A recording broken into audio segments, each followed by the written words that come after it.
ఒక స్టేట్ అంటేనే ఎన్నో రకాల పద్ధతులు, ఎన్నో రకాల వంటలు ఉంటాయి కదా! అలాంటిది మాది ఇప్పుడు 3 గాక 4 అయిందనమాట. తమిళనాడు, ఆంధ్ర, అటు కర్ణాటక అంటూ ఇప్పుడు మళ్ళీ కేరళ గూడా యాడ్ అయింది. సో, ఎన్ని రకాల పద్ధతులు, ఎన్ని రకాల వంటలుంటాయో గదా! ఓకేలే. ఇప్పుడు ఇదే ఏ స్టేట్ వంట అని అడుగుతారా? ఇదైతే తమిళనాడులో ఫేమస్ అనమాట. వడకరి అంటారు దీన్నైతే. ఇది చాలా బావుంటుంది. నాకైతే బాగా ఇష్టం. నాకు రెసిపీ రాదు.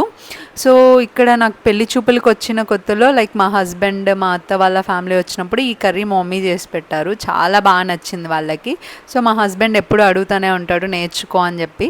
సో, ఈరోజు నేను మమ్మీ దగ్గర నేర్చుకుంటున్నాను. సరే మీకు గూడా యూజ్ అవుతది అని జెప్పి ఇలా ఒక షార్ట్ చేసి పెడుతున్నాను. సో, చాలా బావుంటుంది ఇది.